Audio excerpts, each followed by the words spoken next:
annual Academy Awards were announced this week, and as always, there were some big surprises among both the lucky nominees and the not-so-lucky who were shut out. The biggest surprise loser had to be Madonna, not nominated for her performance in Evita.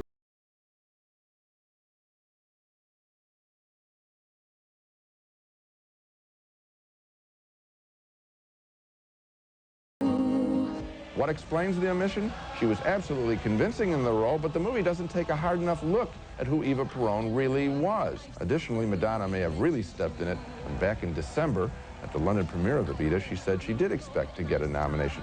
And finally, maybe the Actors Branch thought her role wasn't that tough because she's a singer, and without dialogue, that's not acting. I think they're wrong. I think they were also wrong about Courtney Love.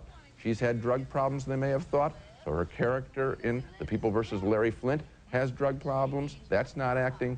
I think that is a big mistake. The Actors Branch doesn't realize that these are not documentaries that are being shot. These are performances. So the headline is, rock stars lose. And actually, of the two performances, Courtney Love's was the tougher one, in my opinion. Yes, that's the one I would have voted for. Well, the biggest surprise of all this year was how good most of the nominations really were, but there were some exceptions, and I was especially disappointed in the nominations in the documentary category. Now, Gene and I have complained for years that the selections in this category are hopelessly out of date. After the scandal over the failure to nominate Hoop Dreams, the Academy made some reforms, but again this year, the list of nominations inexcusably fails to include the year's best and most successful documentaries. No nomination, for example, for Paradise Lost, The Child Murders at Robin Hood Hills, which was the year's most talked about doc. No nomination for Al Pacino's Looking for Richard, a brilliant piece about acting, which was on Gene's top 10 list. No nomination for Microcosmos with its breathtaking up-close photography of the insect world. And no nomination for A Perfect Candidate, the searing look at the Virginia senatorial race between Charles Robb and Oliver North. Did the documentary committee see these films? Why did they exclude them? How could they exclude them? Why do they continue their obsessive tilt towards safe, educational films that are far, far from the cutting edge of contemporary documentary filmmaking?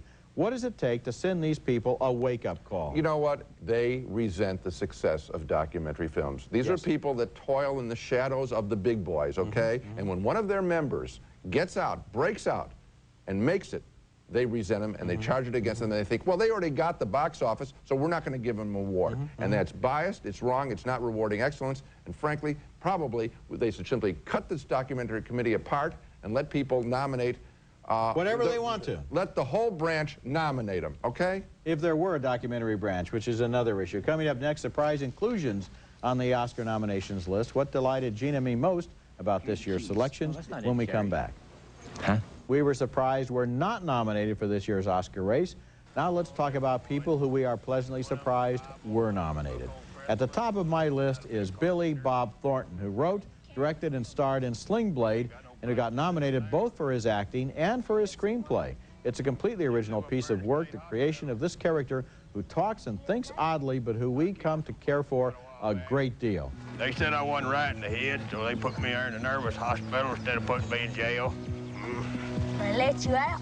Yeah. How come? They told me I was well. Had to turn me loose. In my newspaper review of Sling Blade, I wrote, if there were the slightest justice and curiosity in the Academy Award process, Thornton's work would get a nomination.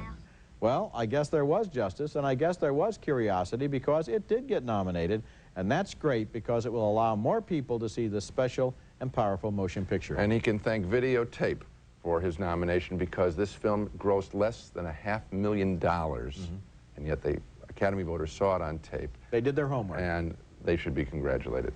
That's a terrific nomination, and so is this one that I really pushed for. William H. Macy, nominated as Best Supporting Actor as the sad sack, heavily in debt car dealer who dreams up an idiotic plot to ransom his wife through his rich father-in-law in Fargo, the year's best film. See, they only deal with me. You feel this nervousness on the phone there? These guys are dangerous. All the more reason. I don't want you... With all due respect, Jerry, I don't want you mucking this up. Actually, I thought William H. Macy deserves to be in the lead category, but I'm delighted he received recognition for playing a loser, the kind of roles that are often overlooked. I've raved about Fargo since it first opened 11 months ago, and William H. Macy's understated, imploding performance as car dealer Jerry Lundegaard is critical to the film's success. Boy, it sure is, and you know, I looked at the movie not long ago again on video. It's when I just hope that the Academy voters before they just cave in Yeah. and go with something respectable like English Patient. Or Shine. Or something sentimental like Shine. Just look at Fargo on tape Yeah. and see that this is exciting, original, dynamic, alive work, and give it a chance. Give a good movie a The chance. performances and the visual look at it. I've already seen a TV commercial that Yeah. rips off the overhead shot of the snow-filled parking lot. This is a brilliant piece of artistic work. Let's make it win.